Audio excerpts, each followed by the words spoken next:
Welcome back to All for United. We are live with the last word. Callum's not about today, so I am taking the hosting duties, but I broke my headphones, so I'm using my bloody MacBook to try and make myself sound good, which, Bobo.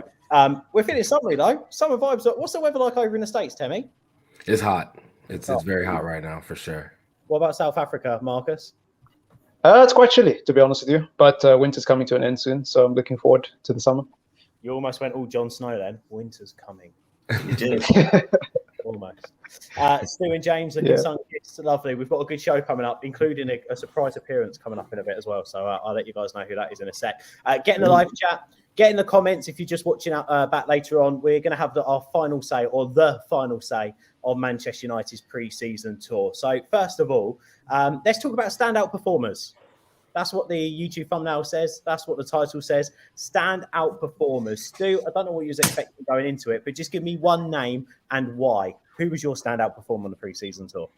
Well, in that case, I'll get the easy one, don't I? Because it is Tony M. He's been, a revelation, really, compared to where he has been in terms of his persona and the way that he was playing football to where he is today. It's completely changed. So what's changed in his mindset, I'm not quite sure. But his demeanour is one of, I want to score goals. I want to play for Ten Hag. But more importantly, I want to play for Man United. So for me, I think he's been absolutely terrific. His movements, his ability with the ball, and his ability now to drop into spaces and find spaces he never normally would do, certainly in the 6-yard and 9-yard kind of area of the box is quite a surprise to see, because he's never had that really in his locker, and so he's trying something different, which is what I like. But actually, what he's impressed me more about is his overall general play of being able to hold the ball up and then bring other players in, either from deep or from wide. So I'm not going to dwell on Tony M, because a lot of people are thinking, it's just a false dawn, but I'm seeing a completely different footballer here. And so I've got the easy one, guys. Sorry, because I would imagine all of you would have said that, because he has been the standout performer in pre-season. Instead of coming to James then, because I don't want to give James an opportunity to go over an easy one, I'm going to come over to Temmie next as our special guest. Where have you been all my life, Temmie? Let's come over to you, mate.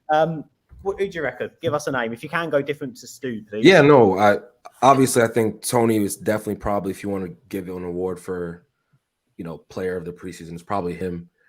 But I mean, Jadon Sancho, I think, has been really, really impressive. I'm happy that he's moved over to the right-hand side.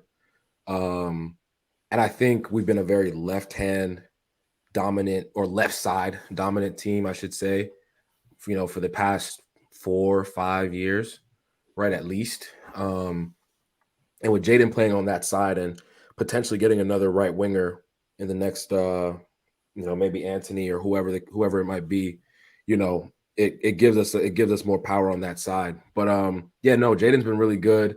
I think that you can clearly see that Ten Hag has really coached these guys up in the last 3 weeks. There's clear patterns of play. There's clear movement, and I think players like Sancho are benefiting from that. So I think we might see a very big season from. Obviously, I think he scored 5 goals last season. I think that will go up, as well as his assists. So I think Jadon has also been, probably, if there was another player I would pick outside of Tony, it'd be him. Yeah, I think when he's got a ball, me and Stu talk about this a heck of a lot. Footballers that can paint a picture before the ball even touches their feet. And I think Sancho's that player. And I think one example of him being at his very best was Rashford's tap-in. It was our second game, where he played that ball through to Martial. Right. Martial touched it to Van der Beek. And right. The easy pass for Sancho there, right, is to go straight into Van der Beek. Mm-hmm. He didn't. He decided to try and cut something through the space of the defenders, try and make it easier for his teammates. And I thought that was superb. Yeah. Oh, here he is. Here he is. Right. Hello. Have you got the internet, by the way? Have you got facial hair? Is it working with it? Working internet? Is it, Karthik, or what? It is, yeah. It's right there. I can actually see it for once. Yeah, crikey. All right, I don't like the spotlight, Ben. Take me off this full screen, thank you. Sorry. Hold on, Karthik. What was that, mate? Say that again. I don't like attention. Stop that. Stop it. Hold on, mate. You're breaking it. Sure, Stu. Don't just ask me. Ask everyone else. Oh, was I actually? I didn't know. We're talking about players who stood out on the preseason tour. I was going to go to Marcus next, but go on, you can go, Karthik. Martial and Sancho. No, don't do that. Don't do that. Let him go next. Oh, go on then, Marcus. You can go. Go on, Marcus. I guess I'll go with the hipster's choice. I'm going to go with Zidane Iqbal because I think as far as young players go, he has been impeccable. I don't quite believe he's ready to play in the first team. I saw quite a few people on Twitter saying we should play him, ahead of McTominay and Fred. And I was like, we're doing it again. When will we learn as a fan base to just calm down when it comes to young players? But yeah, I really like the look of Iqbal because I think that his technical ability is way above his peer group. And I think you can see that there's going to be a play in there in the future, So that's my choice. Yeah, it's interesting because he's also come in and played football. I mean, when Hannibal came on against Liverpool, we saw a bit of bite. We know that he's got some real talent, but we more saw the bite than we did his technical ability in that game with his little, so to speak, appearance. Where with Zidane Iqbal, first chance in the first team, and he's sort of shown us that technically he's got something there. Karthik, we won't be as kind as to go to James next, so let's come straight down to you. Yeah, I don't care about James. It's fine. Poor James. So I haven't actually been watching, so I don't know who's been saying what. Oh, but he always ringing me. No, don't ring me now. Sancho, obviously, he's been quality. I think we're going to see a lot of what he's about. And weirdly, people started to think sometime last season that he forgot how to play on the right wing, which was a bit ridiculous. So he's showing that he can. Fred, obviously, I'm not going to go through a show without talking about Fred. Fred's absolutely balling. Zidane Iqbal, brown folk are proud of him.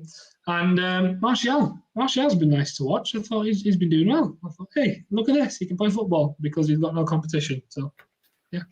So Sancho, Martial, Fred, Zidane Iqbal. James? I'll say Delo. I think. No. No. Listen, hear me out. You can't say that. Hear me out. No, we're not having that. No, sorry.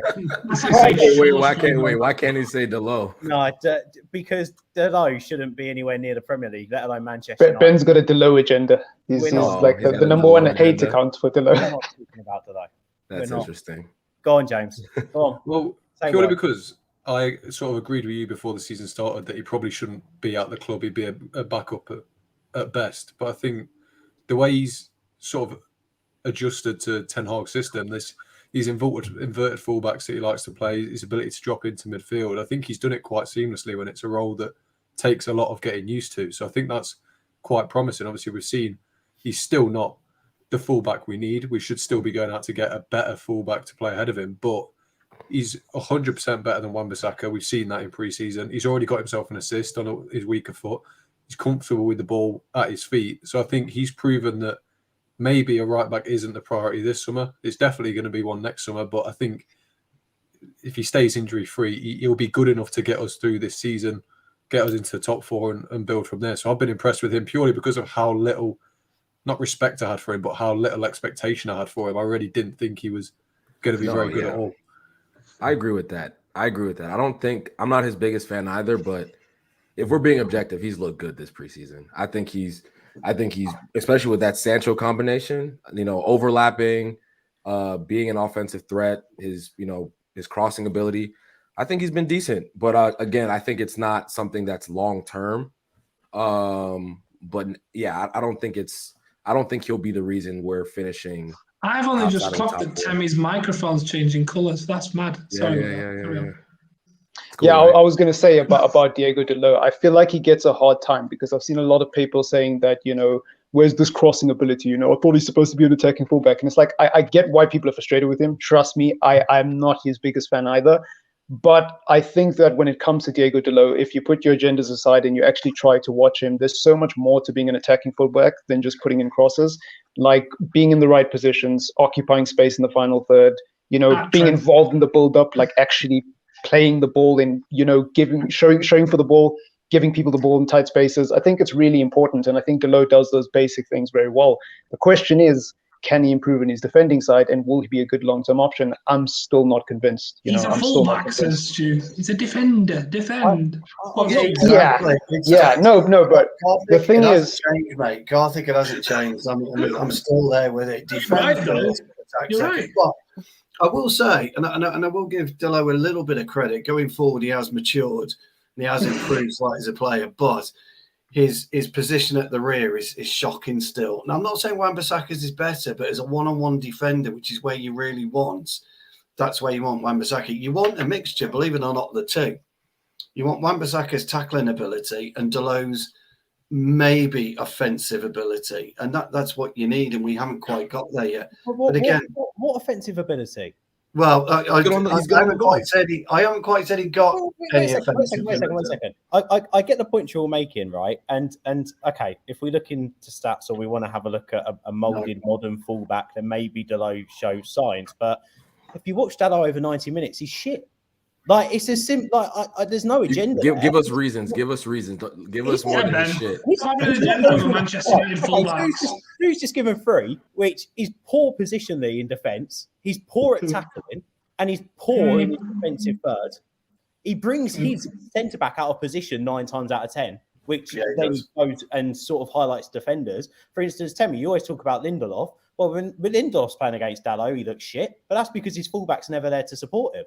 I mean, you can put defensive midfielders into the conversation, but Dalot's poor. Going forward, I still don't think Dalot offers anything. We talked there about him being inverted fullback for Ten Hag. I think United look better. What's funny? Oh, the James's comment. No, I think for Dalot, he looked all right. Was it against Palace? Palace was before Villa, wasn't it? He looked all right against Palace, but then the whole team's looking better. Like, I don't think necessarily if individually he's performing any better. I think if anything, maybe he's got some instruction, which means that he's receiving the ball in better positions to be able to lay off a couple of shorter passes. He's not as wild with his crossing. You know, a bit like Fred. Fred's keeping the ball better, a heck of a lot better. And maybe that's just down to team instruction. Yes, he set up a goal. It was a nice ball in. We've seen a couple of examples of that. But you also want a fullback that's actually going to hit the bar line and put a ball in the box to the striker 9 times out of 10. And you still don't get that with Dalot. I don't think he is very good with the ball at his feet. I don't think he's very good when he's trying to take a man on either. I think that's a massive myth. I just don't think he's a very good fullback. And especially for a Manchester United team that's looking to attack, let's even just go top 4. If Dalot leaves United, does he get anywhere near any of the top 7 clubs in the league? No, but we could say that about Fred. We could say that about Donny. We could say that about McTominay. Where does Fred start in the top 6? Maybe Spurs. Well, City wanted him for starters. I mean, but he wouldn't. Let's just remember this is the same guy that wants Phil Jones in the 6. So don't start me. Don't start. If Fred went to City, he'd be their last choice first team midfielder. No question about it. No question about it. I get that. But he's still a decent player. It's just we're not at that level yet. I get what you're saying, and I think it's the whole thing of applauding mediocre in some way. I get that maybe he's improved, maybe he's looked a bit better in Ten Hag's system if we want to go that far.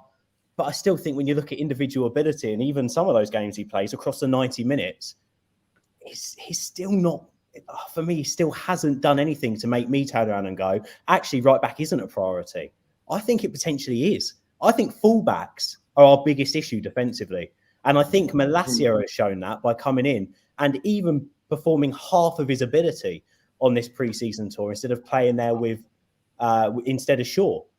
I think the thing that's really nice about Malacia coming straight in is you've got someone there who suits the manager's style of play. I think the issue you've got, and Stu sort of highlighted this a little bit with Dalot and the right back position, we haven't got a fullback that can do either or job. We've got one or the other, and even one or the other, they're still not the best of it because Wan-Bissaka's positioning even's awful, but he's got that tackle to recover. So I suppose it's a difficult one. But He's definitely not a top right back. I would never say that. I think we can get through this season with Dalot at right back and move on next season and go and get a top one. Probably, but if I'm looking at top like targets right now, like obviously that midfield, I would still buy 2 midfielders before I bought a right back. No exaggeration. That's how dire I think it is. But yeah, no. I'm sorry, guys. I just can't. I can't do it. Okay, but get off the fence, Ben. What do you really think about the right back position at Manchester United? I think they're both shit, and I feel really sad. Yeah, I don't know if you guys remember. You know what it is? I went on a stream with Graham Bailey, after he went on Sirius XM and slagged off Man United and Ole Gunnar Solskjaer. And he was slagging off Wan-Bissaka. And I turned around and said that I think Wan-Bissaka is the best English fullback in the Premier League. And that has blown up in my face. So let's hope that me in Dalot shit is going to blow up in my face, because if he becomes the best right back in world football, I'm going to be fucking ecstatic. So there we go.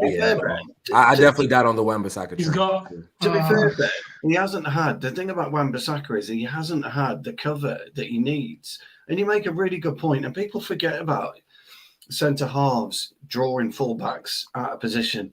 They forget about it completely. Now, I don't. That's because they don't understand centre half play, or they don't understand.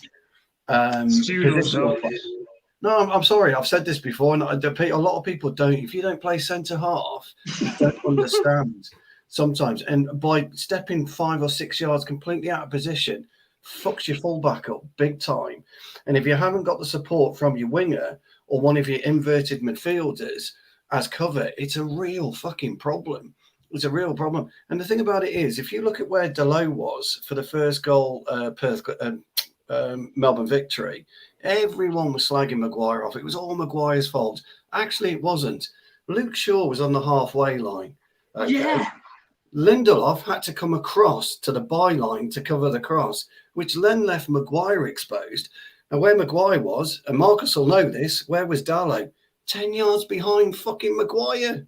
He should have been level with Maguire, and he would have covered off Costanigos or whatever his name is for the goal. But no, everybody looks at it, gets the cross in. Oh, it's Maguire's fault because he was 2 yards up. It wasn't. It's a multitude of errors.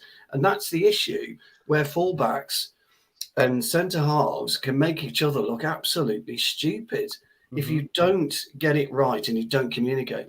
So just going back to what Ben was saying and my Wan-Bissaka point, Wan-Bissaka's got all the attributes to be a top-class fullback, but he needs cover.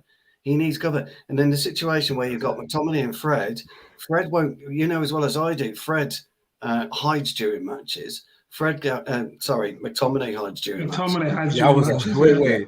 Fred does not hide during matches. I've got that wrong. Yeah, it's McTominay hides during matches. Can't find his way back into a game. And you will find a 15 to 20 yard gap between your fullback and your wider player, whoever that may be, all the time. Still, I have a question. Clever footballers exploit it, and that's what's happened. Yeah, sorry, Tammy, go on. So I think in this Ten Hag system, he's asking a lot of these fullbacks, just kind of like how Klopp asked a lot of Trent and Trent and what's the Robertson, whatever his name is. Yeah. Our fullbacks are going to be high up the pitch, and there's going to be space. Like, that's going to be a fixture of this side. Now, the team is going to eventually figure out how to accommodate for that. But if you look at Dalot, he's dropping into midfield the same way Cancelo does. Malacia, the same thing. Shaw, the same thing. So there's going to be an adjustment period for us as fans where we're playing at the halfway line. Our fullbacks are sometimes beyond our wingers, right? How do you accommodate for that? And I think we'll be fine. Our center backs, Maguire, you're right. That Melbourne victory goal was not his fault, but it did highlight the fact that his recovery pace is just not there, right? Yeah, if that's Rio or if that's Van Dijk or name your top center back, right? Or Stu, right?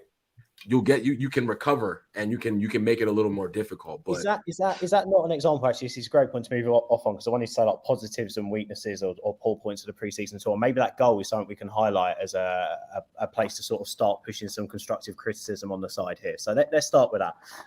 Marcus, let me come over. Or actually, James, let me come over to you. You've been really quiet and well behaved. Graduate. That's a good thing. Keep him quiet. Isn't he Dr. James now? Isn't he Dr. James now? Is it Doctorate James or?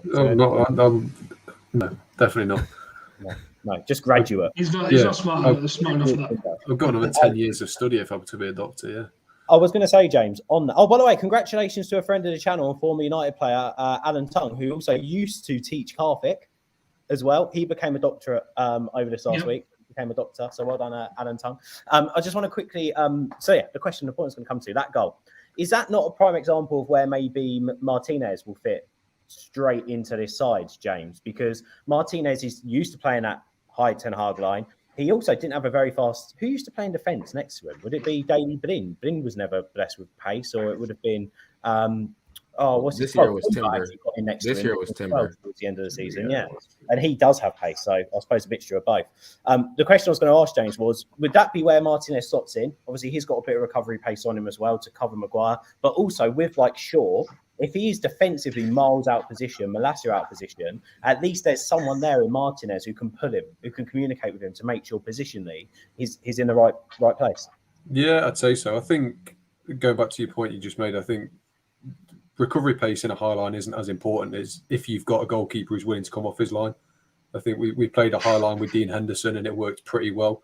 Suddenly, Maguire's getting exposed again with De Gea in goal, but that's a whole other conversation. I think Martinez does come in and fix that pretty instantly. I think Lindelof has his flaws as well. We know that in the Maguire-Lindelof partnership. He's also not quite got that pace. He's not as slow, but I mean, Varane, very unreliable. I'm starting to agree with Stu when we first signed him when he was dead against it. I think we're sort of seeing the player he really is away from Ramos.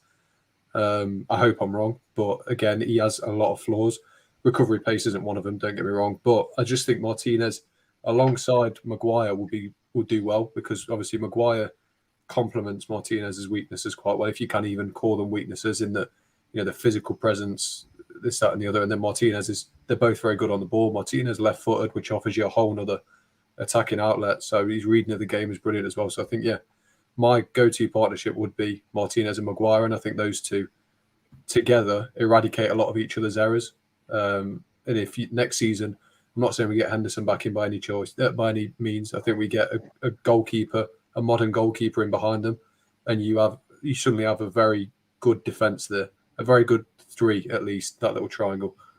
One thing that I did notice was from goal kicks, Maguire was actually pushing quite quickly out of position to go and attack the ball from goal kicks, almost coming into the midfield line to win the headers, which obviously also compensates for the fact that Fred is a guy in that more holding position, further back to take the ball off the defenders and then move it forward. So I think that's maybe his thinking with Maguire and where Maguire can fit in. Karthik, you say you've got to go soon, so before you head off without sort of reviewing the whole pre-season for us, do you have enough hope after seeing this pre-season that we're going to be the Europa League champions of the world? Oh, Europa League, yeah, of course we are. Yeah, Europa League's fine. It's the league that I'm worried about because I don't think we'll have enough depth to. We can't win the Champions League this year. No, unfortunately not, Temi. I'll have to save that. But that video's going into retirement for a few months. When we qualify, I'll bring it back. But no, I think Europa League will be fine. We can mount a challenge for Europa League. And I have no worries about that. It's the league that I'm quite concerned about because we don't have the depth, especially in attacking areas. And the midfield's just not good enough. So I don't know. I'd take fifth, to be honest. I'd take it because it's still an improvement if we see an improvement in the style of play, in general performance, general mood of the players. I'll take that.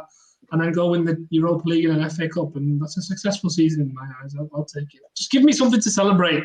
Bloody hell. I say we're going to win the league every year and nothing happens. We're Bangkok winners. What more do you want? Sorry, Bangkok Century Club champions of the world. That's what we are. What more do you want? You'll never sing that. I was saying to Temi, Karthik, before, I think a couple of weeks ago, a couple of days ago, don't even know what I'm saying anymore. I was watching back the Europa League final watch along, and we had Temi who was getting wound up because his stream was a couple of minutes behind in the States. Yeah. Joe in Ireland was about 5 minutes behind, which was weird because he was closer to us than Temi was.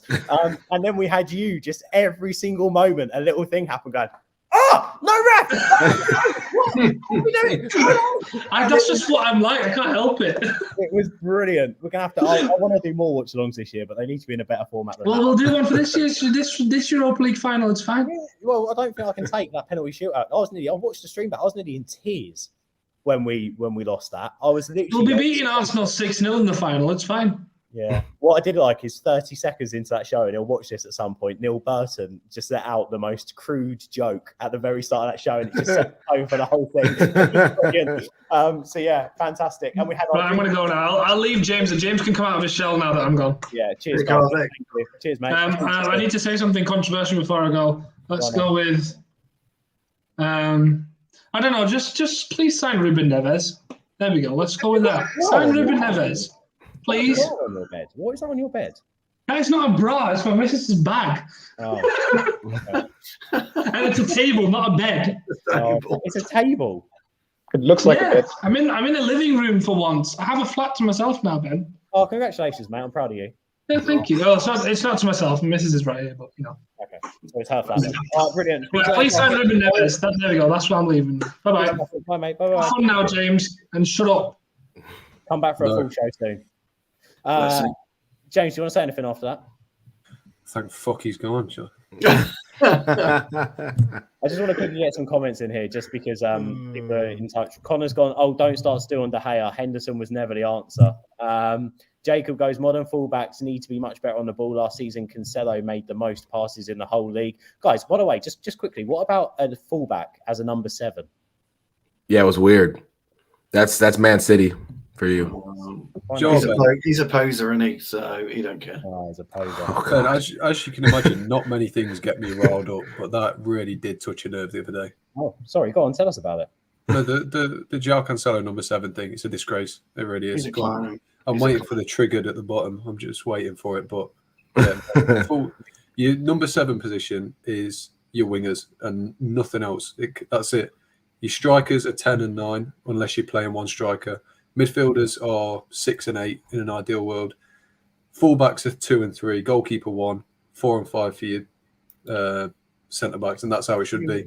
Proper Brexit football. James, you are exactly. Proper Brexit football. Wow. I mean, Chelsea also do it because they gave the number 7 to Kante, but Ramirez also used to wear the number 7 before that. So Chelsea seem to have a weird thing with CDMs and the number 7 as well. I never understood it. I have to admit, I always wore number 8. That was always my squad number, and so even when I was playing centre half, I did play as number 8. So I have to admit that, James. Hammer goes Donny. Donny was his pick potentially of the preseason tour. A lot of people saying Jadon Sancho. GMCG says Sancho for me was a standout of the tour, and that's about all at the moment. I think John says we need 2 more players. People talking about maybe transfers we're looking at, and we'll get on to that. We're talking about defence at the moment, Marcus. So I'll let you come in. Do you think from what you've seen in the pre-season tour so far, you know, a defence of Dalot, Maguire, Martinez, and who are we going for, Malacia or Shaw? Where's your head at with that? I'm still on the fence. I mean, you asked me on Twitter, like, was it this week? I can't remember. But I'm still on the fence with Malacia and Shaw simply because the sample space of games is just not big enough for me. Like, I like to wait and be sure that, okay, I've seen enough in this player and it's been in a competitive environment. Like, with all due respect, it is preseason.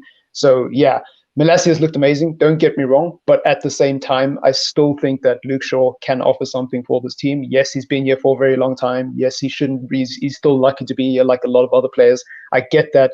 But there's always a chance that Malacia goes through a dip in form. He struggles to adapt to the Premier League. So I don't want to jump too early on that. So I'm not really sure on Malacia and Shaw, really. But when it comes to the right-back scenario, again, I know a lot of people don't like Dalot. Trust me, I'm not his biggest fan. But I still think he offers more in the Ten Hag system than wan-bissaka. So he's the best of a bad bunch, if you ask me. Then when it comes to centre-backs, it's interesting because everyone knows that Varane is like my favourite player at the club. But if he can't stay fit, there's no point in talking about it. You know, it's probably going to be Maguire next to Martinez. And in many ways, Martinez improves Maguire so much because, again, in the 10X system, like James or somebody else pointed out earlier, you're going to have your fullbacks bombing forward and you're going to have your fullbacks in positions where no matter how much recovery pace they have, they're not going to get back in time. So you're going to be relying on your 2 centre-halves on the halfway line, and one of them needs to have the pace. You know, it's fine if Maguire doesn't have the pace, but the guy next to him needs to be able to make ground. So I think Martinez is going to be an absolute beast in the 10X system. If we don't get Martinez in for those first couple of games of the season, then we are in big trouble. But I'm sure we'll have that over the line. And yeah, that's all I've pretty much got to say about that. And with the point about our fullbacks looking much worse because we don't track back enough, it's 100% true. I know Stu has said this so many times that some of you might be bored of listening to it, but it's so true. Like, defending is about so much more than just what happens on the back line. Like, the ball doesn't just magically end up in the box. There's a whole build-up that happens. And so our CDM, whoever that is, whether it's Frankie de Jong, who most people think is going to play there, needs to be intelligent enough to see that we've lost possession. The ball is going into our half. I need to get back and help Maguire and Martinez. That's the only way we're going to kind of alleviate the effects of being hit on the break, because it's going to happen when you play like a big team and you play a high line. You're going to get hit on the break, which is nice. I mean, for once we're going to get hit on the break instead of us sitting back and hitting other teams on the break. So, you know, you take the positives where you can. Yeah. I'm trying to think of our right back options. I mean, a lot of people put some hope in Laird, but it doesn't look like Ten Hag thinks that he's ready yet. Too early. Yeah. Oh, so I think it's Pelistri season. Can we move him into a right back? I'll be well ready for that. The other option is someone else who we know is really good on the ball. And if Ten Hag is looking, what's saying that he wants someone who offensively is good as well. I mean, Lindelof's played there before. And it's always been bad. It's always been bad when he plays. It's always been bad though, isn't he, Timmy? Yeah, he's been terrible. Remember Ollie's interim season, the first that 4-0 against Everton, where we lost 4-0 to Everton. He put Lindelof at right back. He moved Lindelof out, put him at right back, then put Jones. I think he put Jones in at center back that day, and it was just a nightmare, absolute nightmare. I think he did it one time, the COVID year too, and it also didn't turn out well. Well, Fergie toyed with Phil Jones as a right back for ages, didn't he? But Phil Jones actually had pace and he looked decent then. You know, this is early days Phil Jones when he was actually a good center back. So I can't remember the game, but it was like Phil Jones right back, Rojo left back. Can't remember what game that was, but then it was them two right back and left back, and it was something like Smalling and was it Bailly at centre back? And when you're Fergie, you can do stuff like that. I don't even think that was Fergie. I think that was Van Gaal. Was that Van Gaal? Would that have been Moyes? Might have been Moyes. Yeah. If you're talking Rojo, might have been Moyes. I don't know. Anyway, yeah. More positive options in defence moving forward, hopefully, this season. I mean, we can only keep our fingers crossed. Tell me, what have you made? Because we haven't spoken in ages. What have you made of Malacia, the signing, and so far him on the preseason tour? No, I'm impressed. I mean, from the little we've seen, obviously has a lot of pace, understands his position well. I think he's come from that Dutch background. He's played against Ten Hag before. I think him and Ten Hag have an understanding of what they want. So I think it's a really good signing for us. I still think Luke Shaw is going to be the number one as we enter the season, which I'm not mad about. I've always been you guys know I've always been a Luke Shaw fan, so that's not a problem for me. But at the same time, he's going to play. Like, this is a very condensed season. The World Cup is, in November, December, whatever the case may be this year. So all like our defensive line is pretty bloated, right? We have like 6 center backs, five fullbacks. Like it's a pretty. We probably need to shed that a little bit, but I'm not too worried. I think Malacia will be fine. I think he's how much we pay? £12 million for him or something like that. So I'm excited for him. I know he's gonna play a lot. So him and Luke Shaw are both I feel they'll be satisfied with their game time this season. I was just looking at the comments. Andrew says Rojo was shocking, wasn't he? Don't know if he was shocking on the pitch, but his toast was bloody awful. You don't cook toast like that, do you? Do you remember the fans? Van Gaal did that. I still can't believe Van Gaal signed Rojo. There's not Rojo hate. Andrew says Jones did look good at right back. He scored against Bolton and Hammer. If you wonder why our memories are good, it's because we're not smoking every day, mate. That's why. Yes. Bring the head together. Come on. Tell me, what was that looking about? Anyway, moving on. I have a great memory. I just want to say that. Before we move, Phil Jones bossing the midfield against Madrid in 2013. Yes, I remember that as well. And what was it? One of my favourite Champions League memories was that and the Evra goal against Bayern Munich. It just came out of nowhere. Yeah. I remember the replay for the Bayern goal was actually still playing, and then Evra scored. And I was so confused because I was obviously still very young then. I was like, what? Did we just score? And I couldn't believe it. Like, I celebrated it. I knew we were going to lose, but I was like, damn, that's a great goal. Well, I had to double take for that goal because when I saw it, all that I kept thinking about was it the Frank Lampard against Germany, and was it the World Cup where he hit the bottom of the bar? Went about 4 yards over the line, didn't give it. But that was the same year for that World Cup that they went to an ad break instead of showing the goal. It's like, you didn't see it. It went to an ad break instead. It was ridiculous. Just before you move on, Ben. Yeah, just before you move on, it's worth considering. It's worth considering. You can get Max Aarons for 15-16 million, and he would fit in perfectly for us for an attacking right back, and he can defend, and he's quick. Right. Just a thought there. For 15 million quid is a steal. Let me come over to you because you're going to probably have a show later this week that's on our defence. And we're going to have a goalkeeping analyst on that show, which is going to be superb because we know how much Stu loves talking about Henderson and De Gea and that debate. So that's going to be a really, really good show. Stu and Abdo in part 2 of the tactical previews ahead of the new season. So make sure you check that out later this week. But let me come to you on goalkeeping, because one of the positives I've seen this tour in very little time, because obviously he suffered from a bit of a hamstring injury after the Liverpool game, was De Gea has been coming out off of his line. Now, he might not have done for that corner the other day, but more often than not, he has been different in goal. And he even came out and said during an interview that he did feel like he was being asked to play more in the same style that Sir Alex used to ask him to play in, and that he used to play in the Spain national team. So, simple question, Stu. Have you seen an improvement that you like in De Gea? I do. I know he's got a lot of stick over the Villa goal. It is what it is. People make mistakes. You know, Charles Leclerc crashed, in the French Grand Prix. You know, a slight little error twitch at the back and he loses it. Look, De Gea was caught in no man's land. He's done it before. But it's when you look at his overall performance, I think he's been pretty good actually this season. Does he fill me with complete confidence for the new season? I'm still on the fence with it.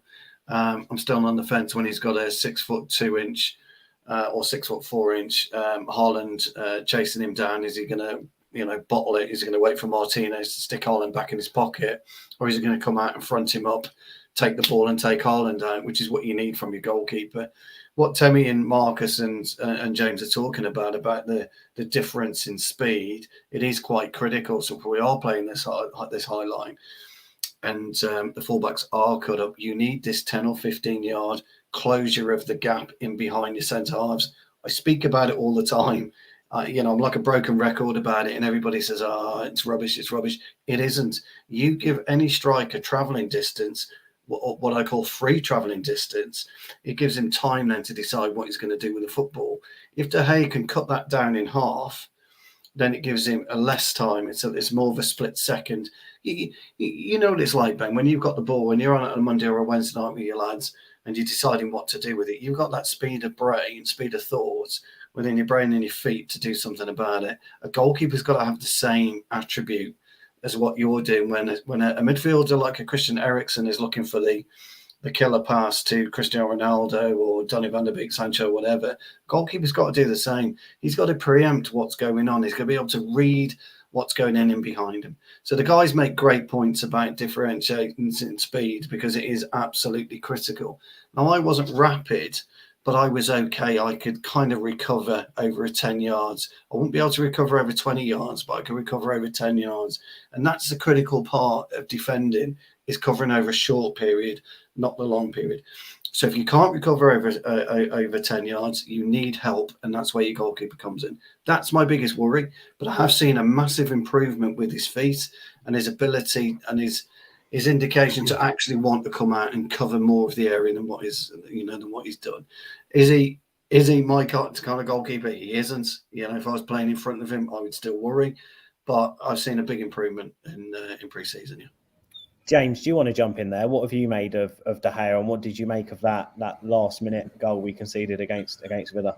I'm sort of on the same page as Stu in that it's encouraging that he's trying to readapt his game. So areas that he's really struggled in, like coming off his line, collecting crosses, he seems to be improving. I think there's a very low baseline to start with, but at least he's moving in the right direction. But that goal against Villa sort of typified everything that we've sort of been complaining about. He completely misjudges the flight of the ball, gets nowhere near it, nowhere near his goal when the ball goes in either. And I think these are things that will cost you points. I get he makes points up with his shot stopping, don't get me wrong, but he gives away just as many with things like that. So don't get me wrong, I don't want to be completely against him. I have definitely, like Stu, I've seen an improvement. And if he carries on, then we may not need a new goalkeeper. But it's early days, and I still think we have seen, even on this pre-season tour where he has been good, we've still seen those errors creep in here and there, which is a bit of a worry. Yeah, Temi, my concern's always with De Gea more than him not coming off the line. There's always been his kicking. It feels like whenever he gives away the ball, he's giving the opposition a chance to have a shot on goal, which he then saves, which then makes him look like the best goalkeeper in the world.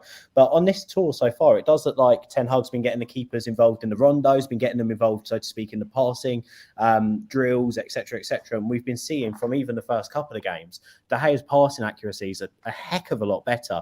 Now, whether that's down to the positioning of the players as well to receive the ball, have you seen that? Have you seen an improvement in De Gea? Yes, I definitely have. And again, this is a lot of this is just coaching. Honestly, this is just a bit. And I don't want to go back and talk about our previous managers, but there's just a gap in experience, right, from the previous manager to this manager, and you can tell De Gea is never going to be Ederson. He's never going to be Allison. He's never going to be Ben Mendy in terms of his ability with his feet. We can get it to a baseline level, right, where he's not ever a net negative to the squad. He's going to make mistakes this season, just like Ederson will make a mistake or Alice. As long as he can provide just a general, I'll give you an example. We didn't ask Van der Sar to do a ton with the ball at his feet, but he was obviously very competent on the ball, like extremely competent on the ball. If De Gea can just be competent, I don't need him to be Van der Sar in terms of his ability, picking out passes, but I think Ten Hag will always give him options on the pitch, right? His kick, again, you mentioned his kicking. I still think his kicking it's so. Even in this preseason, I've seen things I'm like, this is kind of typical De Gea.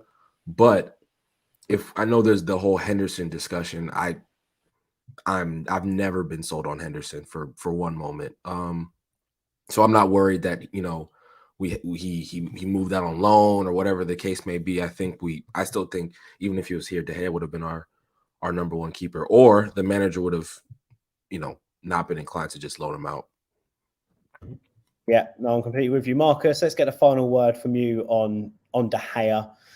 With every save we see from Dean Henderson at Forest, there's going to be question marks over if we made the right choice there. But ultimately, in pre-season, from what you've seen so far, are you more comfortable with this version of De Gea in goal? Because surely he can only improve from here, as Temi says, with the better level of coaching that we now have. Yeah, I think it's a weird one with De Gea because I was on a show like a couple of months ago, and I said, for me personally, I love De Gea, but I think it's time we move on. The problem is, it's not the most pressing issue in the team, in my opinion. Like, I can think of several other issues I would replace first, and that's the thing. Ten Hag has got to pick his battles this summer because he ain't solving all of them in one summer. So I think we can manage with De Gea. I definitely have seen improvements, but again, it is just preseason. I hate to be that guy.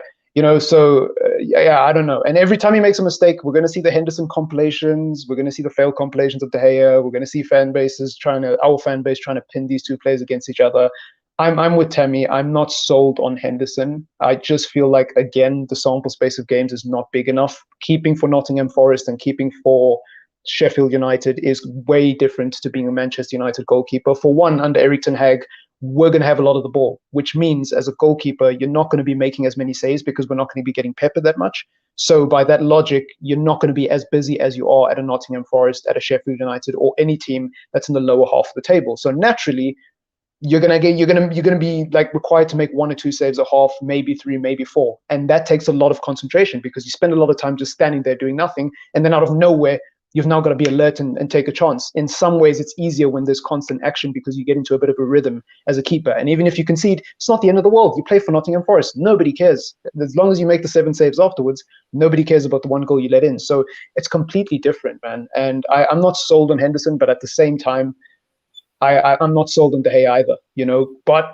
it's not a pressing issue in the team for me. There's other issues. So I'm kind of just indifferent, I'm kind of indifferent.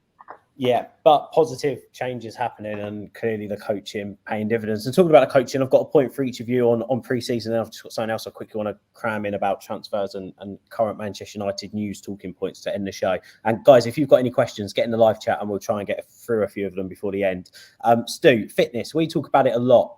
For you, are the players looking more fit? Are they looking more hungry on the pitch? Is that an improvement you've seen? I know it's pre-season, early doors, but is that something that you've been looking at? Yeah, look, I think they look fitter. I'm kind of hoping that they had a look at Ten Hag before he joined the club. Had a look at Ajax, had a look at Utrecht and how these teams have played and how he expects them to play. Bits of coaching from Bayern Munich, etc. They'll have access to all these types of videos. And so they would have had a good idea what level of fitness they need to be at by the time they return to pre-season training. They look more switched on. There's absolutely no two ways about it. And that really angers me as a footballer and as a fan, because you should be switched on anyway. it winds me up more than anything when people say, "Oh, they don't play for the manager." It's not the fucking point. The point is you play for yourself, you play for the club, then you play for the manager. And it absolutely annoys me. So I'm quite refreshed that they and Tony Martial, Tony M is a great example of this, of getting his head out of his arse and actually realising he's a professional footballer again.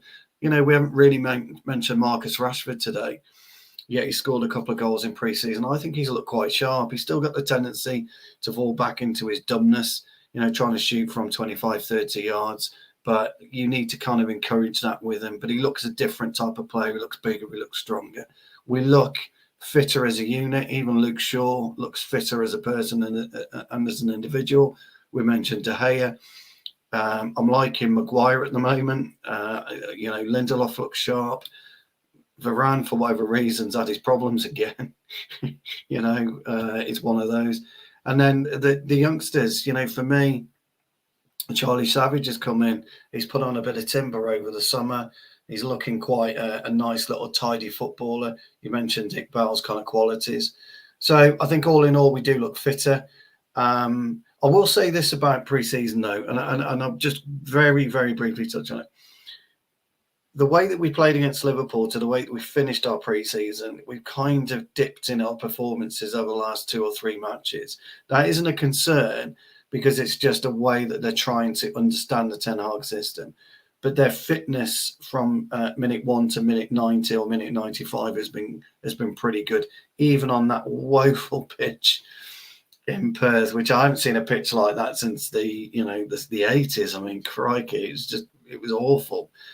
We look like we got the legs to carry on. So I'm quite enthused by that. I expect us to steamroller Brighton, if I'm being perfectly honest, in the first game of the season. I think we've got that about us now. So, yeah, fitness-wise, yeah, really impressed.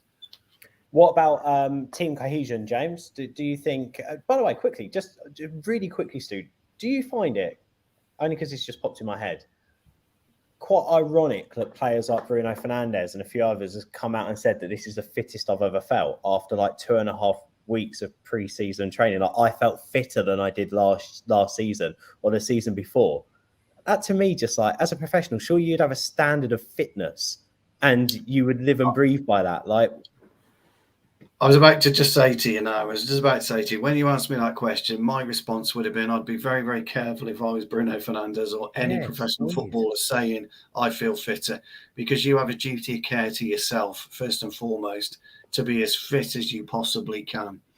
I mean, they're all going to bluff a little bit though, aren't they? New manager, new feeling, new shiny.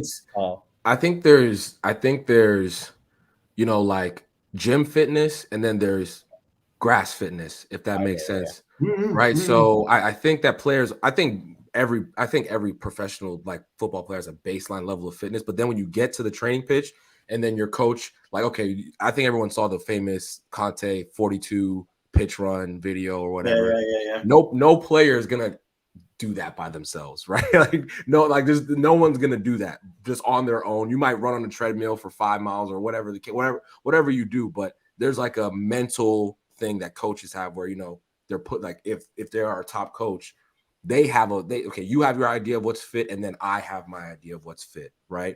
And I think there's an element of, I don't want to say fear when it comes to this manager, but I think these players kind of fear him.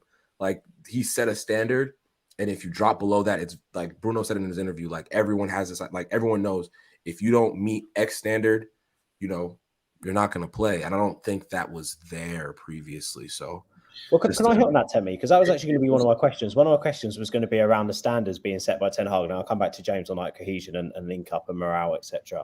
But on standards, we've seen a lot of things leaked around like Ten Hag's rules, and we've seen him quite vocal, even turning around going, Zidane, that was shit, like during a training drill. It's something for you. Is that hard hitting management something that excites you and something that's good to see? Because let's face it, I mean, sorry to go back, but under Rangnick, there's a lot of fluff in the media, but that wasn't necessarily translating onto pitch. So are you happy seeing what you've seen so far? Yeah, no, I'm extremely happy. Obviously, he's very, I think the word I would use for him is just, you can't really read him, right? He's very difficult to read in terms of when we score goals, his temperament, his demeanor does not change. I don't know if you guys have noticed that. It's the same 90 minutes through, outside of when he gets kind of upset, right? And I think there is he set a very, very high standard. It's not a secret that, you know, you get an Ajax team to a Champions League semifinal. There has to be you can say, oh, well, you know, you don't have to focus on the Dutch league too much. That's not true at all. You know, you still have to focus on your league. You still have to be hyper-focused to win not a Premier League, whatever league you're in. You have to be highly focused. And then getting to a Champions League semifinal, it's obvious that there's a baseline level of, you know, drive, determination that this manager sets for his teams. And I think that's why we're seeing a lot of players that maybe were just not focused the way they should have been under the previous leadership. Now they're locked in because they know this is my last chance, right?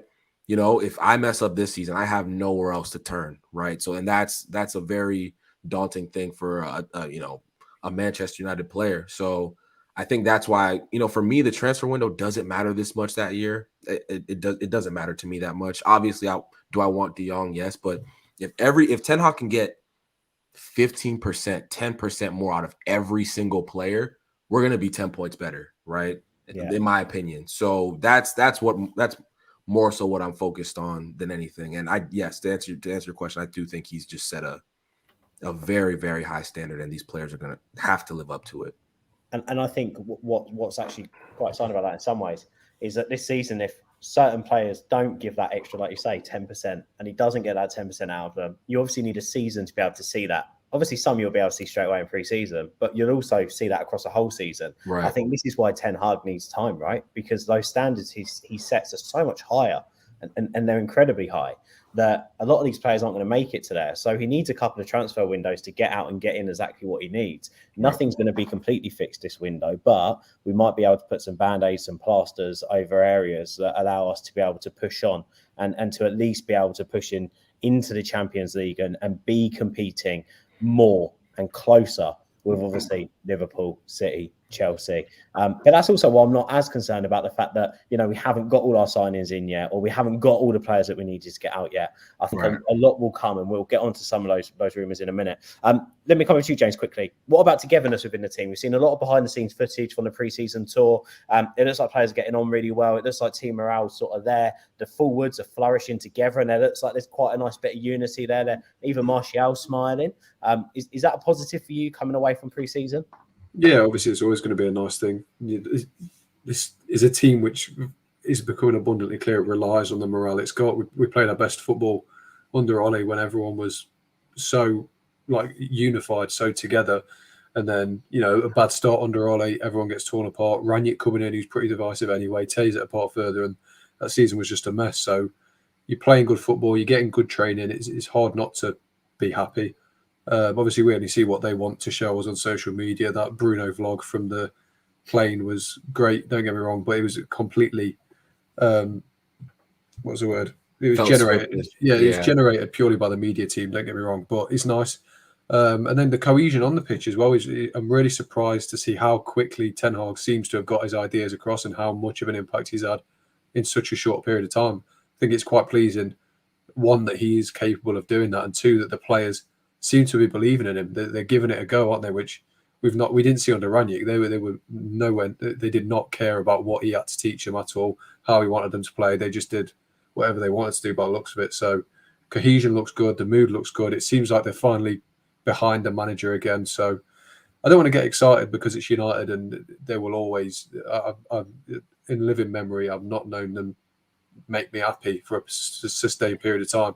But we have to get a little bit excited about this season. Yeah, and Marcus, best question for you, and you're welcome. Should we be getting most excited because there's clearly an identity that a manager's looking to put into this side, and we're starting to see shaves of it within pre-season? Yeah, 100%. You know, I forgot what the question was, but the last stream we did of last season, somebody asked the question to the panel, what are you looking most forward next season? And maybe I didn't articulate it in the best way, but I said something along the lines of, I don't really care about trophies. I don't really care about the points. Obviously, I want us to win trophies, but it's unreasonable to expect Erik ten Hag to take over the worst Manchester United team in Premier League history and then go on to win major trophies. Okay, so that's out of the question. What do you want next? Football. Good football. That's all we've been asking for. Good football, good principles, Can we actually go against a Crystal Palace? Okay, Burnley are not in the Premier League anymore. Brighton, any team in the mid-table or the lower table, low part of the table, can we go to those teams and actually look like a big team? That's all I've ever wanted. I want us to go to those teams and actually play football and actually dominate possession. And yeah, we're not going to be like a Man City or a Liverpool or even a Chelsea straight off the rip, but I want us to actually show that we are Manchester United. We want to play football. None of this, park the bus, McFred, and, like protecting the back four. Let's actually give it a go. Let's actually play some attacking football. Let's take some risks. If we get a game where we lose because of a counter attack and it happens across the season, it's fine. I think most fans will be willing to forgive us losing the odd game to a Crystal Palace or Brighton because we were maybe too brave if the football's entertaining, at least for the first season, So yeah, I'm looking forward to it a lot. And that's what's excited me the most about this preseason tour is seeing the drastic difference in the way that we play, the subtle things, the way that we build up. Like one thing I saw someone complaining on a watch long about the fact that we pass a lot between the back four in preseason. I don't mind that because that tells me that we're not playing the silly long balls and giving away the ball cheaply anymore. We're actually waiting. If there's no good pass, it's okay. Just play the simple 5-yard pass, keep the ball, recycle possession, wait until the player becomes available, and then boom, out of nowhere, suddenly we're scoring such a beautiful team goal. A lot of our goals, if you actually watch the entire build up to it, apart from the one we scored from a counter, a lot of them came from Maguire, Lindelof, just recycling the ball, just passing it between them like they were playing a mini game of tennis. And then out of nowhere, they play it to Shaw or Delo. And then before you know it, the ball's in the other half and bam, a ball comes in, goal. I want to see that this season more than anything. And if we can see that throughout a consistent period, even if it's a purple patch, if we can see that consistently against top teams in the Premier League, then I know we've made progress as a team. And I know that some of these players are actually a lot better than we thought they were, so I'd be very happy with that. Yeah, it's all positive after pre-season. Can we put it into our final 2 games, which are back-to-back, which is very odd, and then into Brighton? We'll have to wait and see, but the boys are going to get a full week of training under their belt. I think they're back in on Tuesday, of which Ericsson and Martinez should join them. They'll probably do some behind closed doors friendlies as well that we'll only hear about when we've either won or lost, so we'll wait to hear about them. I just want to do 10 minutes, guys, if that's all right with you, on just some of the transfer bits and pieces coming out. We've got a couple of transfer specials dropping this week because we think there's going to be some movement as they're back in Manchester. The boys are back in Manchester. First of all, any surprises, James? Let me come to you. Brandon Williams being linked to a £15 million move to Brighton if Cucurella goes off to City.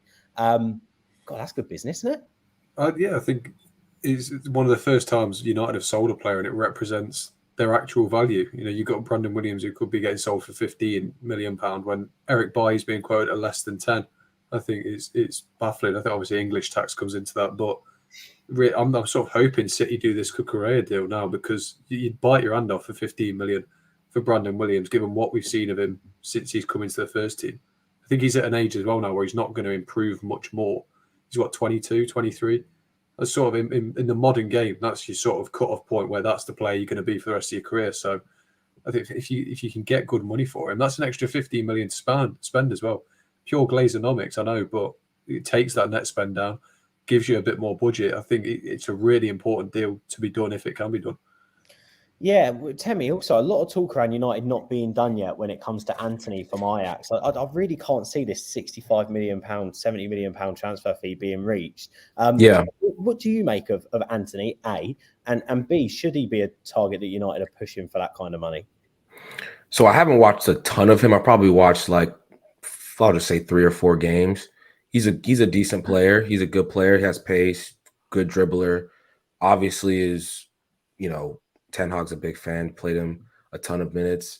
The valuation's way too high. Honestly, like you said, 65. I think the first initial was 80 million euros or something ridiculous like that. I just can't. And mind you, we spent a lot of money on young right wingers over the past 3 years. Diallo was a relatively big fee for his profile and his age. Same thing with Palestri. He was kind of a big money signing. And then we signed Sancho for, who we thought was going to be a right winger. Now, he played on the left last year. He looks like he's going to be a right winger this season. So we spent close to £85 million or more on right wingers in the past 3 years, if you really think about it. So I don't think it's a dire need. I'm always for making the squad better. Would he make our squad? Is it a net positive to our squad? Yes, but I'm not too pressed for, if we don't get him, I'm not upset at all. Not even a little bit. If we don't go for a number 9, Temi, and we go for like an attacking forward, a winger, if you like, have you got any other names that sort of come to the top of your head that you'd like to see United push for?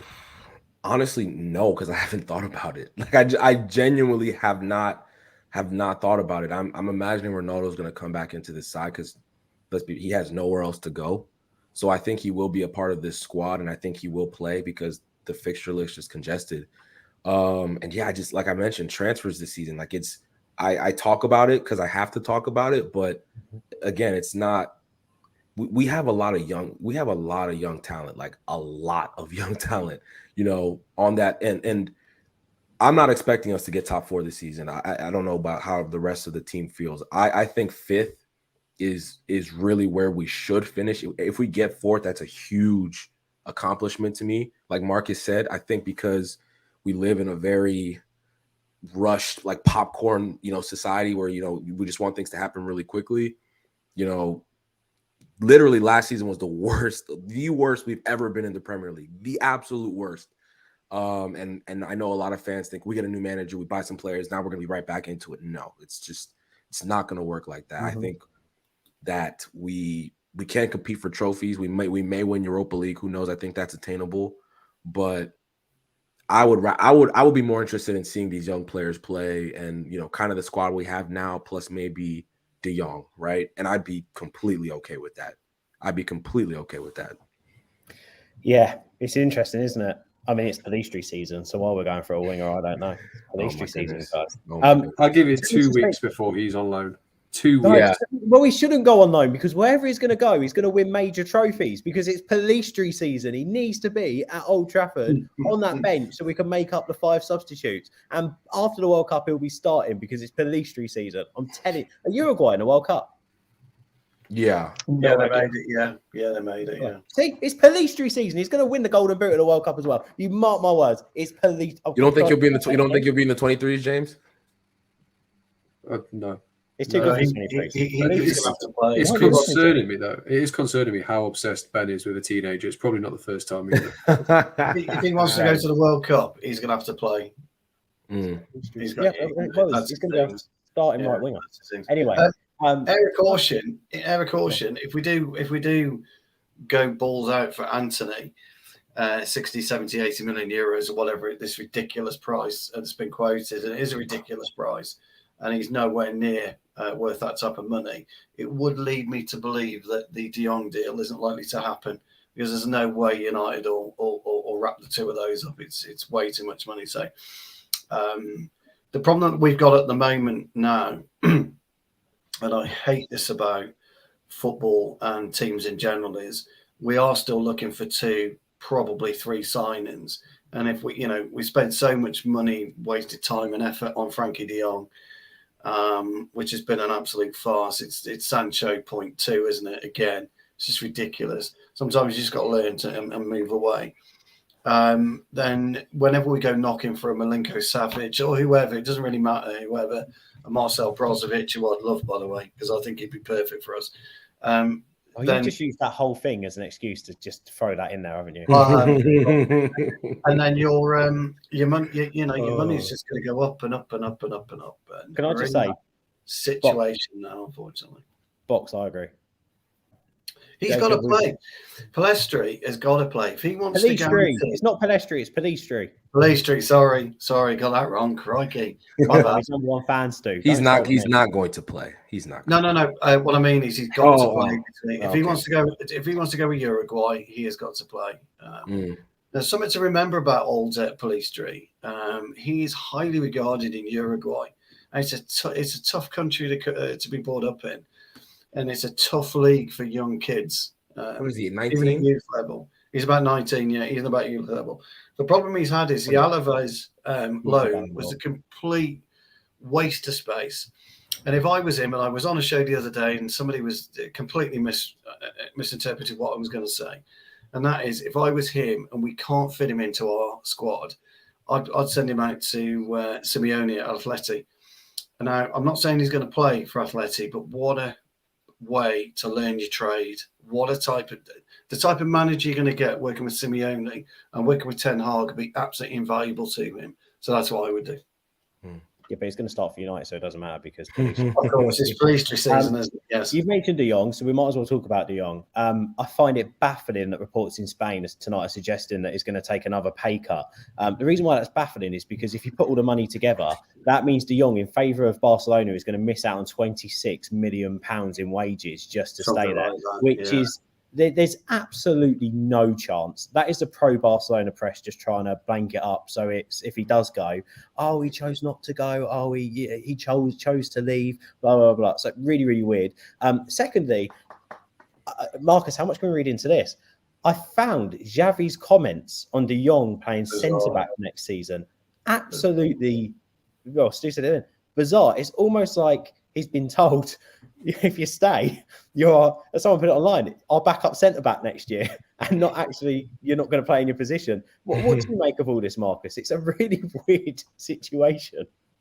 Yeah, I think from a neutral point of view, this is probably one of the most entertaining transfer windows. But from a Manchester United fan's point of view, I have a newfound hatred for Barcelona. I absolutely hate them because they're holding up the window for everybody. And I've never seen anything like this because you've got them taking deals from Chelsea. I think they took Koundé from Chelsea. Well, it's not official yet, but it seems like he's going to go there. Yeah, they took Rafinha from Chelsea. They basically sold, they basically were going for Lewandowski pretty much the whole summer, but never really actually made a move until they were ready. And then out of nowhere, boom, they get Lewandowski. And they haven't even registered half of these players, by the way, but they've officially announced them. I just don't get it. And then you look at the pay cuts that some of these players, because it isn't just Young, by the way, some of the players they've signed, they had bigger offers from other clubs. I think Rafinha and Leeds, by the way, took a pay cut on the overall transfer package because I don't know. I guess it was his dream to play for Barcelona, and I just don't get it. I just don't get it. I understand that Barcelona and Real Madrid are massive clubs. I get that, and I get that Brazilian players or South American players in general stereotypically love to go and play for those clubs. So Rafinha, okay, cool. Maybe he just wanted to play for Barcelona, but all these other players who are taking pay cuts, whether they're already playing for Barcelona or going there, it just seems a little fishy to me. It really, really does. And on Frankie de Jong, if he stays at Barcelona and takes a 50% pay cut, I mean. Spends the season playing backup centre back. Yeah, I mean, what? I suppose all we can take from that is if you want to get rid of McTominay, just tell him, just stick him in the goal. I didn't read it that way. I didn't read it that way. I more so read it that he can play centre back if we need him to, right? Like the thing with but why would you say that though? Yeah, I don't know. It's really weird. They want him gone. Xavi knows the numbers on it is like he needs to go. Right, for them, but at the same time, De Jong, I think he's in a position where it's like, why would I leave? Why would I leave? Even if you're trying to push me out the door and make me take less money, I have a contract. There's nothing you can really do. Like I could sit here. No, there isn't. I could sit here for 3 years, and you would have to pay me my money. Yeah. On that, he could take a 50% pay cut for the next season and still be entitled to that 16 million that is owed in wages. Yeah. So for him, and another thing I heard, sorry to cut you off, Ben, but another thing I heard, and I mentioned this in the last show that I was on, is apparently there might be, a lot of people are speculating, and a lot of legal people who've come on channels have said that maybe there is a clause in the Barcelona contract that says if he pushes for a move or hands in a transfer request, then he forfeits those deferred wages that he's owed by Barcelona. So the way this whole Frankie de Jong situation is being reported, obviously from the outside looking in, seems like he actually doesn't want to come to Manchester United. And that might very well be the case, but we don't know because the player himself can't push for a move. It's not like Martinez or any other player who said, no, I want to come to Manchester United. I want to play for Erik Ten Hag, and I'm going to push for a move. I think Frankie de Jong is in a lose-lose situation because he can't push for a move, even if he wants to go, because he forfeits the deferred wages and he might not get the move he wants anyways, because Barcelona could still say no. Barcelona could still say we want this amount of money or whatever the case is. But equally, if he does choose to stay, he might have to take a pay cut anyways, And because of Barcelona's irresponsible spending and financial problems, he might never get that money. We just don't know what's going to happen to Barcelona. So It's such a weird situation. Yeah, do you know what? Box has got the comment of the night here. If Frankie stays, he must change his name by default per Barca's request to Frankie Guitar Spotify. I mean, it is going that way, isn't it? What I find interesting about all this is I spoke to Gerard Romeo, at the start of last month, I think. The start of this month or the end of last month about all this. And he always said to me that selling De Jong was never going to balance the books when it comes to their debt and what they need to, so to speak, finance financially. That's what the buyouts and that's what the share percentages and, so to speak, the he called it properties, the selling of the properties of Barcelona. That's what that was going to fund, the debt, etc. Blah blah blah. So they didn't need to sell Frankie De Jong for that. The issue is because they're not selling any players at the moment. They're leveraging all these buyouts on Barcelona's properties. They're having to spend it on players because they can't get the players out the door. So they're ending up in more debt because they're not spending the buyout money properly, which in the future is just going to make the club collapse. Like, it's honestly, even the only reason the club, in Spain are like, this is ridiculous because all this is going to do is cause more issues down the line if they don't get players like De Jong off the books quickly. Right. And just out of interest, Ben, there's a comment today from Jay says that apparently Frankie De Jong's played centre half twice. Yeah. No, he has played centre half. He has played centre half. I've never ever seen him play in a back three. In a back three, but I'm not watching Barcelona anyway. And Box said earlier he's surprised I'd mentioned Højbjerg. Look, I like Højbjerg. You don't have to be a star spangled whatever to play for Manchester United. You don't just have to have gold dust raining over you. You can be a very, very competent footballer and fit into a system. And Højbjerg offers that. And the problem is he's not fashionable. And that's good because people don't like fashionable players, but he would fit Ten Hag's system perfectly. I also don't necessarily agree with Linus here saying that Frankie De Jong has never wanted to join United. If he was going to leave, it had to be a team with Champions League football at least. I don't necessarily agree with that. I think there is a way in this world where Frankie De Jong, if everything is fine, joins Manchester United. I think there's a difference between not wanting to leave Barcelona and not wanting to join Manchester United. And I think Marcus was hitting on that a minute ago. It's not that he doesn't want to join Manchester United. It's that he doesn't want to join Manchester United in the current circumstances where he's being used as economic leverage to scam for his boyhood dreams and to also lose out on a vast amount of money. Now, unfortunately, this is the world we live in. Footballers economically are very generously paid in some ways, some people would say. But when you do business deals, you have to live up to them. And he did a business deal. He shook hands on it. He signed agreements.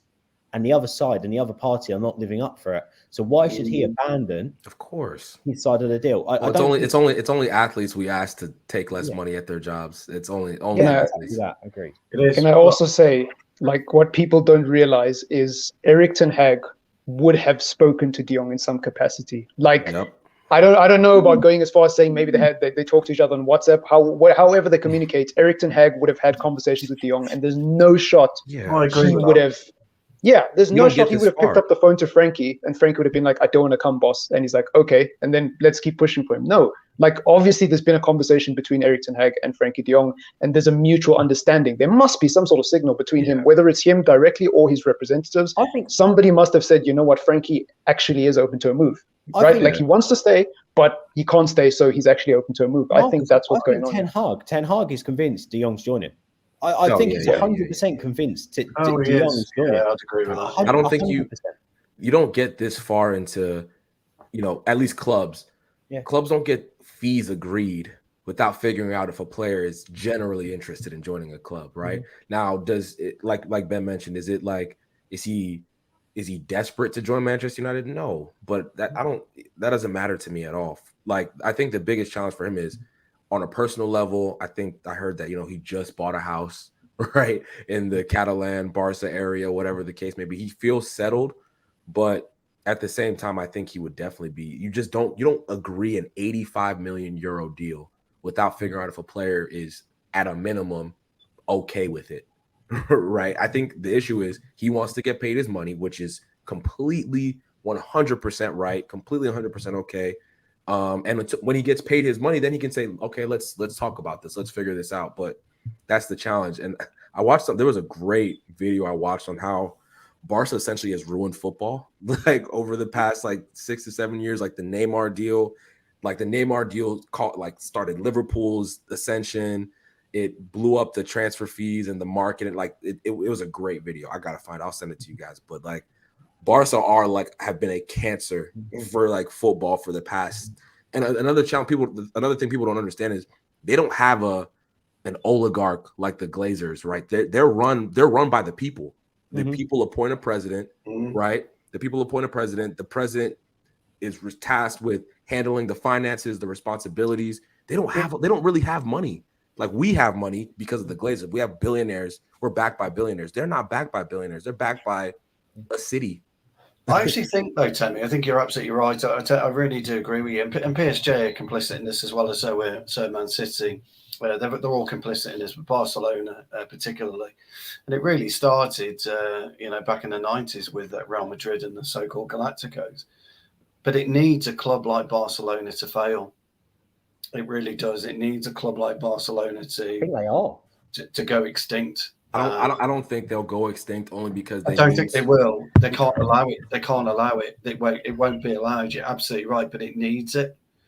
And I think PSG have had their wake-up call now, haven't they? Because they've come on record now and saying that's it.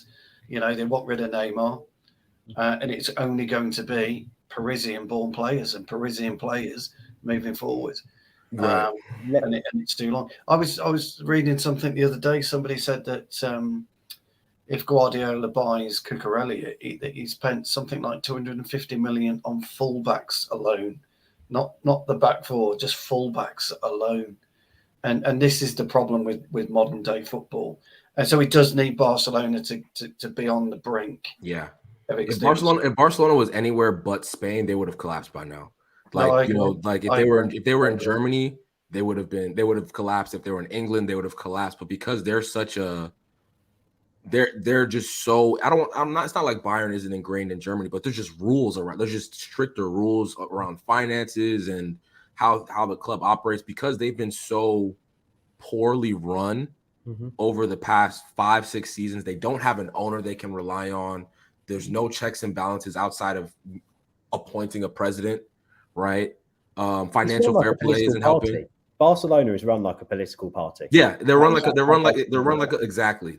political party. Same thing with Madrid, but it's just they've got a bit more in the bank. Exactly. They have way more in the bank, and then obviously Perez has issues, but he's pretty great at his job. If we really, really break it down, he's pretty great at his job. They've had horrendous leadership over the past 6 to 7 years. They went from we kind of like Manchester United. That's how they were run for a long, long time. We build through our young players. We develop young players. You bring in Xavi, you bring in Iniesta, you bring in Fabregas.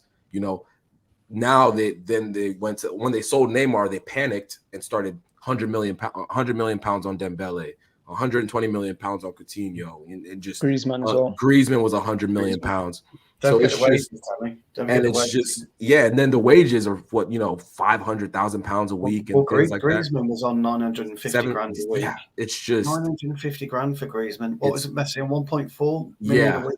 Yeah. Just quickly, because I know Temmy's got to go, so I just want to just quickly on one more. Me too, actually.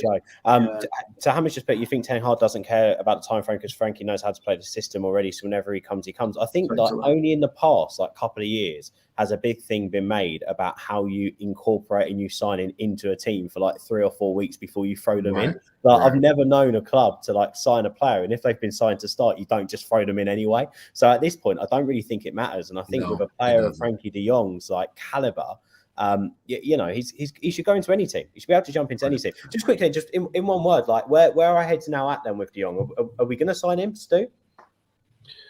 Yeah, I think we will. James? Yeah. I hope so. I really hope so. Yeah. That's on the fence. That's too much on the fence.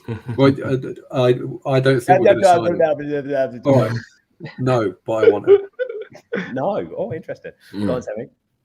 I'm going to say yes, but it's a very hesitant yes. But only because Barca just don't have options. And, if they don't get rid of him, they're in big trouble. Marcus? I'm going to say yes, but you never know because Barcelona's owners are so bad that they make the Glazers look responsible. So you never know. But yes. Interesting. Right. We will leave it. I just want one more yes or no answer from you. Ronaldo also just now in the Daily Mail, it looks like it's going out tomorrow. United don't know when he's going to return, apparently. There has been no indication. They're still citing family reasons for the reasons for him not being there. Obviously, this excuse is going to weigh thin at some point, but also when I say excuse, we don't know how much truth there is to that and how long it's been or how much it's being prolonged. More links between him and Atletico Madrid, which again is mind-blowing. It's just such a strange transfer that I would never have put any money on happening, but it looks like it's his only option. So, Stu, yeah. Can you, yes or no, see him going to Atletico Madrid this summer? Don't care. Don't care. Love it. James? I completely agree with Stu. As long as he leaves, I'm happy. Interesting. What, Temi? I'm kind of with James. I'd really like to see him kind of go, but I think he's going to be here for sure. Go on, Marcus. End us off. I think he's going to leave. To be honest with you, I don't think Ronaldo puts out a transfer request or does what he's done and then doesn't end up leaving. I think he always gets his way, and he wants to play in the Champions League. He can't stand being in the Europa League. He can't stand not being able to compete with Messi and kick around, the Champions League ball. So I think he'll do everything possible to leave. Let me add one more thing in there. If Manchester United even think about sending him on loan and bringing him back, if we do make the Champions League with that 1-year extension next season, then they can expect an even bigger outroar at Old Trafford than maybe some of the Glazer out protests. There is absolutely no way any United fan would welcome him back if United subsidise a big chunk of his wages to go to another side to play football for a year and then come back just because everything looks a little bit better. If he wants to go, get him out. He doesn't come back. Forget triggering that 1-year extension. Just let him go now because it's just going to cause more aggro and uproar next summer as well. So it's that idea is just, again, in my head. Baffling. I don't know where that's come from. Anyway, we'll leave it there, folks. Thank you so much. We've done way longer than I thought, but as ever, when you talk to Young, it goes on for forever. Stu, thank you, mate. James, thank you. Temi like that one. Cheers, Temi. Love to Bruno. And thank you, Marcus, as well for coming on. This has been all for United's Last Word. Hopefully, Callum will be back next week, potentially with a fan forum, maybe. Check out Stu with our second tactical preview episode. You can catch the first episode of the Attackers plus the Ten Hag special on our channel now. And of course, make sure you like, share, and subscribe. We will see you guys in a bit. Ciao for now.